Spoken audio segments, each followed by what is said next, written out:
Hi everyone, welcome to Cynthia Brindi. आज की video हम डिस्कस करेंगे बीएचयू बनारस हिंदू यूनिवर्सिटी काशी विश्वविद्यालय।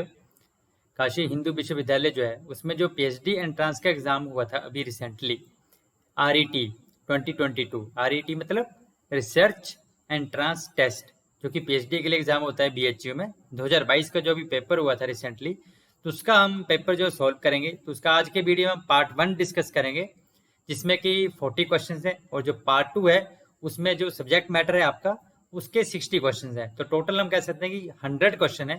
और आज की वीडियो में पार्ट 1 डिस्कस करेंगे जिसमें कि 40 क्वेश्चंस है related to general studies. Okay, और जो पार्ट 2 है वो सब्जेक्ट एरिया से रिलेटेड होगा जिसमें कि 60 क्वेश्चंस हैं। तो पार्ट 2 जो हम कल के वीडियो में डिस्कस करेंगे, तो आज की वीडियो में पार्ट 1 डिस्कस करते हैं। सो डिस्कशन हम स्टार्ट करते हैं। जो बीएचयू का RET research entrance test PhD 2022 का जो पेपर है उसको डिस्कस करें। और ये जो वीडियो है आपके लिए रेफरेंस की तरह काम करेगी। आपके जो भी दूसरी स्टेट्स के कम्पिटिटिव एग्जाम्स हैं related to PhD, ICS, JRF, SRF, NET के एग्जाम हैं, या दूसरे कम्पिटिटिव एग्जाम्स हैं आपके एडीयू, एचडीओ, आईबीपीएस, एवीएफओ का एग्जाम होता है, एग्रीकल्चर फील्ड ऑफिसर का एग्जाम होता है, तो उन सभी के लिए भी ये वीडियो इक्वली इंपॉर्टेंट है। तो डिस्कशन हम स्टार्ट करते हैं। तो आज का हमारा इसमें जो फर्स्ट क्वेश्चन था, जिसमें कि 40 क्वेश्चन है फर्स्ट पार्ट में, तो इसमें फर्स्ट क्वेश्चन था आपका, research in which qualitative paradigm is used in first phase and the quantitative paradigm for the next phase is known as.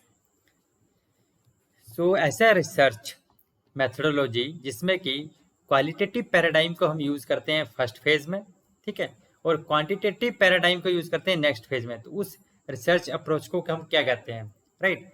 जैसा कि आप हिंदी में देख सकते हैं कि अनुसंधान जिसमें कि प्रथम चरण में हम गुणात्मक प्रतिमान का उपयोग किया जाता है, और जो अगला चरण है उसके लिए मात्रात्मक प्रतिमान के रूप में जाना जाता है। तो ऐसी जो रिसर्च होती है इसको क्या कहते हैं, तो that is known as your mixed method research. Okay, इसका राइट आंसर है आपका mixed method research. Next question है आपका, hypothesis can not be stated in. Hypothesis को हम स्टेट नहीं कर सकते हैं किस फॉर्म में, null and question forms terms में, या जर्नल टर्म्स में, या डिक्लेरेटिव टर्म्स में, या रिलेशनल टर्म्स में। तो हाइपोथेसिस को हम स्टेट नहीं कर सकते हैं किस टर्म में, तो hypothesis can not be stated in journal terms में। तो राइट आंसर हो जाएगा आपका बी वाला, जर्नल टर्म्स में। नेक्स्ट क्वेश्चन है आपका, dash is the main difference between A concept and a variable.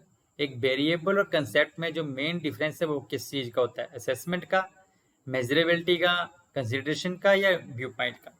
तो जो मेन डिफरेंस होता है आपका कंसेप्ट एंड वेरिएबल में, वो होता है आपका मेजरेबिलिटी का, ओके, यानी कि मापन योग्यता का।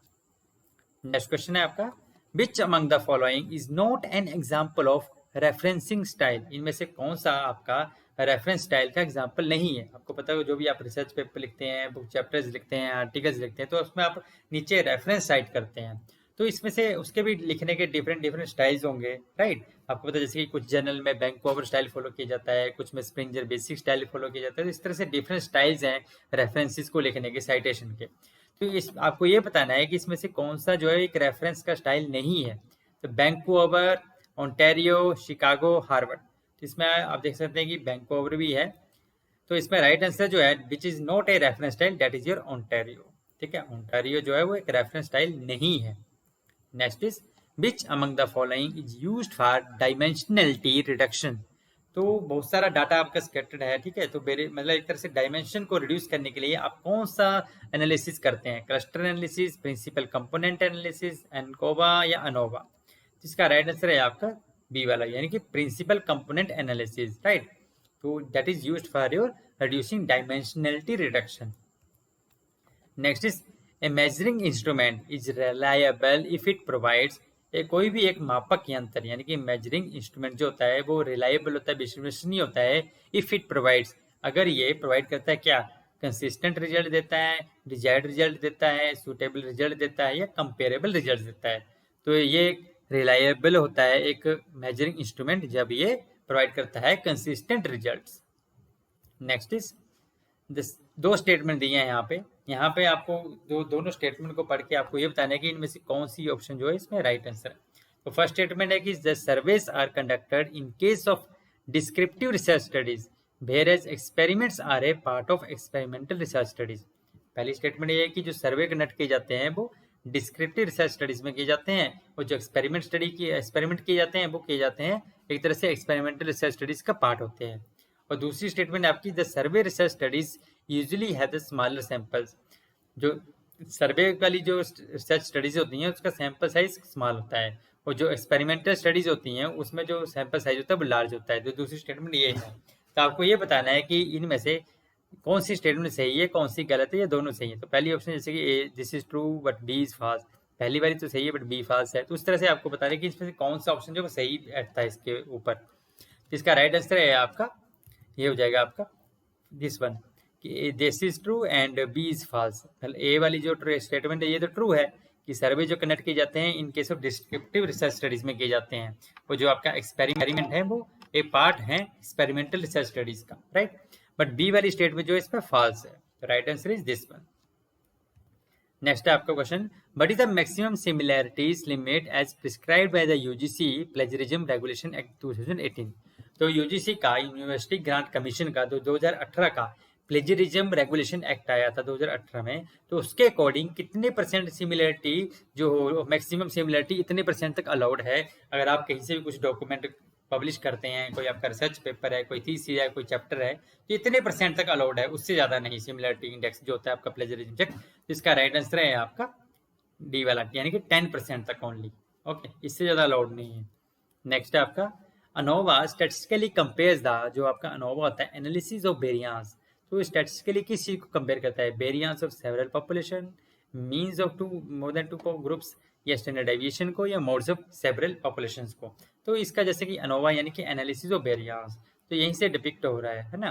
तो एनालिसिस ऑफ वेरिएंस करते हैं तो डिफरेंट ट्रीटमेंट्स के लिए मीन्स परफॉर्मेंस होंगी कुछ, राइट। तो राइट आंसर हो जाएगा means of more than 2 groups, दो या दो से ज्यादा ग्रुप्स का जो मीन्स होगा। तो अब हम जैसे कि आरबीडी निकाला है डाटा, आरबीडी में डिजाइन लगाया, आरबीडी में मीन परफॉर्मेंस आएगी, फिर उसका एनालिसिस ऑफ वेरिएंस करोगे, राइट। नेक्स्ट है आपका action research is a type of, action research जो है एक प्रकार की क्या है, अप्लाइड रिसर्च है, किस टाइप की रिसर्च है। तो एक्शन रिसर्च जो है एक प्रकार की अप्लाइड रिसर्च है। Next is which of the following process is not needed in experimental research.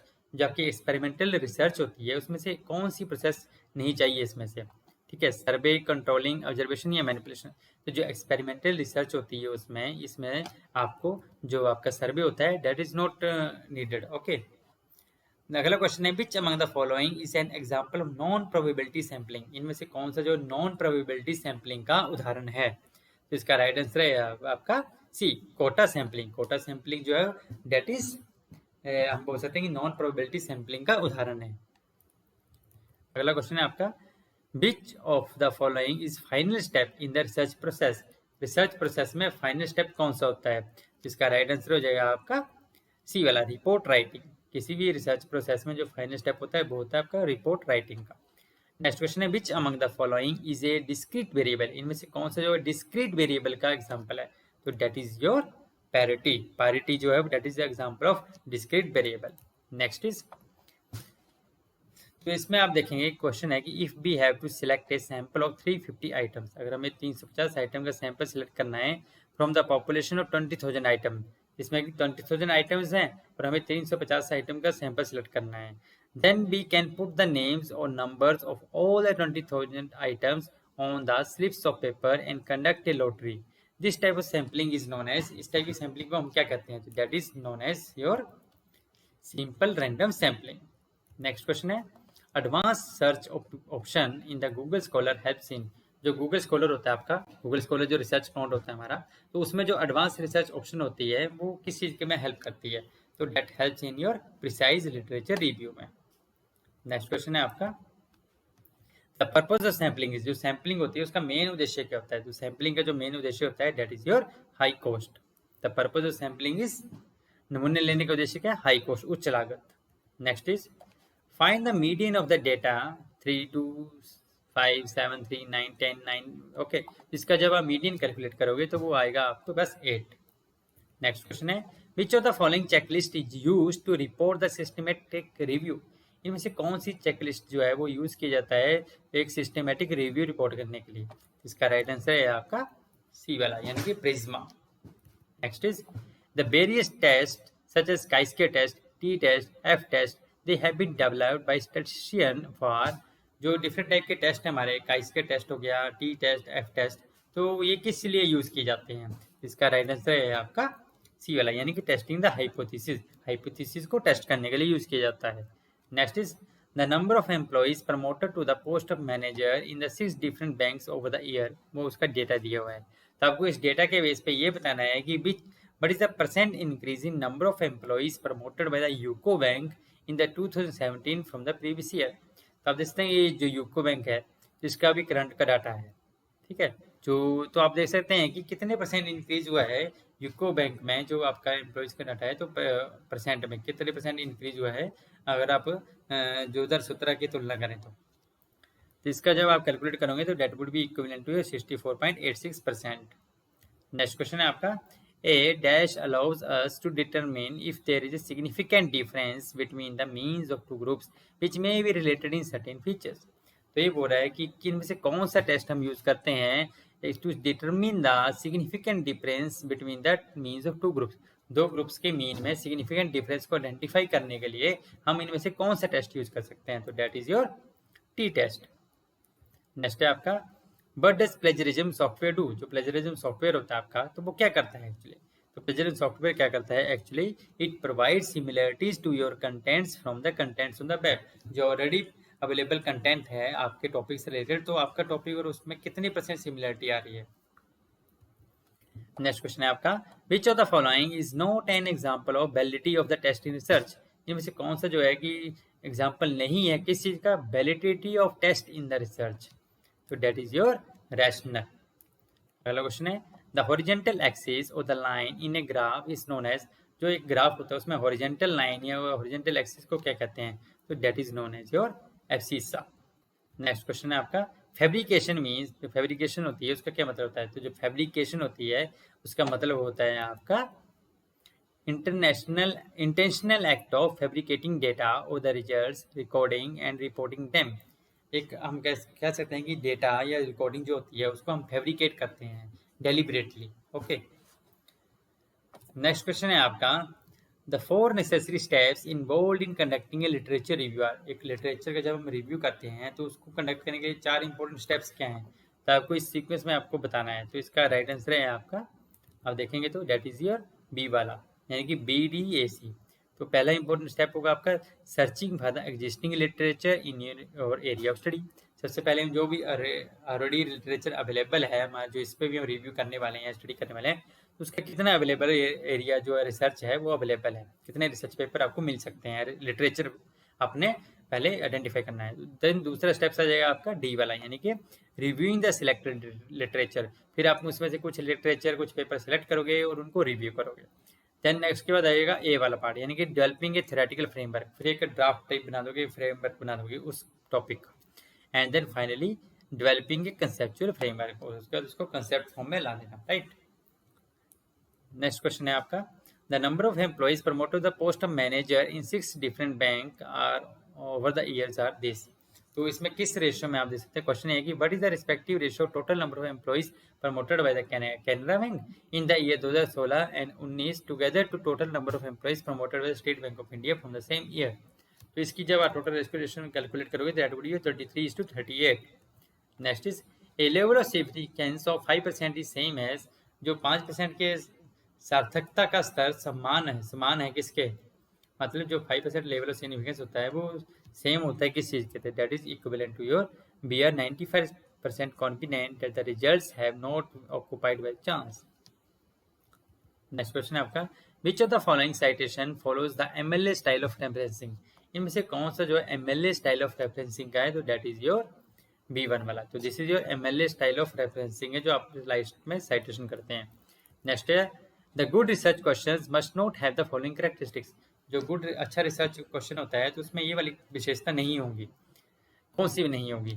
तो इसका राइट आंसर है आपका ए वाला, यानी कि बी वैगुअली फॉर्मुलेट, मतलब स्पष्ट रूप से तैयार किया जाना, मतलब एक फेक डाटा दे, राइट। नेक्स्ट आपका, which of the following scale only classifies the variable. इनमें से कौन सा स्केल है जो सिर्फ वेरिएबल को ही क्लासिफाई करता है, तो that is your nominal scale. Next is the skewness of normal distribution. जो नॉर्मल डिस्ट्रीब्यूशन होती है उसकी जब स्क्यूनेस आती है तो किसके बराबर होती है, that is equivalent to 0। Next question है आपका, if the population under the study is classified into more than 2 classes by a particular attribute, it is known as. जब हम एक पॉपुलेशन को 2 से ज़्यादा क्लासेस में डिवाइड कर देते हैं एक पर्टिकुलर एट्रीब्यूट के द्वारा, तो उस टाइप की क्लास पॉपुलेशन को हम क्या कहेंगे, तो इस टाइप की स्टडी को क्या कहेंगे, that is known as your manifold classification. Next is, in quantitative research a dash is deduced from the dash and is dash इन, तो इसका राइट आंसर हो जाएगा आपका बी वाला। मतलब इन क्वांटिटेटिव रिसर्च में एक ए hypothesis is deduced from the theory and is tested, मात्रात्मक अनुसंधान में डैश का रिसर्च से निकाला जाता है। नेक्स्ट इज, तो यहाँ पे राइट आंसर हो जाएगा आपका this one, B one, hypothesis, theory and test. Next is आपका, which among the following condition will lead to type 1 error, इनमें से कौन सी कंडीशन जो होगी जिसमें आपको दिखाएगा टाइप 1 एरर है। The null hypothesis getting accepted even if it is false, इसका राइट आंसर है आपका दिस वन, सी वाला। मतलब कि क्या होगा, जो नल हाइपोथेसिस है that is getting rejected even if it is true. Next is, which of the following can be described as a nominal variable, इनमें से कौन सा जो है जिसको हम नॉमिनल वेरिएबल की तरह डिस्क्राइब कर सकते हैं, that is your geographical indication. Next question is, a large value of standard deviation implies greater, a large value of standard deviation की तो उसका क्या मतलब होता है, that implies greater variability, से मतलब variability ज़्यादा है। नेक्स्ट क्वेश्चन है आपका, which of the following are the true about the adoption study, adoption study के बारे में इनमें से कौन सी स्टेटमेंट जो वो सही है। Study is the aims for the cultural adaptation of questionnaires like that, तो यहाँ पर आपका राइट आंसर हो जाएगा आपका बी एंड सी दोनों जो है वो ट्रू है, यानी कि a research design that investigates the relationship of the genetic and environmental factors underlying any disorder or behavior. दूसरी, comparison of the similarities of the biological parent-child pairs is done with those of adoptive parent-child pairs. Next है, which of the following is a secondary data, इनमें से कौन सा जो secondary data का example है, तो that is your last one, यानी कि census data, जो census data है वो आपका secondary data का example है। So this is all about today. अगर वीडियो अच्छा लगे तो प्लीज शेयर करें, सब्सक्राइब करें और लाइक करें। आज की वीडियो में हमने 40 क्वेश्चन डिस्कस किए हैं, फर्स्ट 40 क्वेश्चन। जो इसका सेकंड पार्ट है वो हम कल डिस्कस करेंगे मे बी, तो उसमें 60 क्वेश्चन है रिलेटेड टू आपका सब्जेक्ट मैटर जो है। Okay, so thank you, stay tuned, जय हिंद।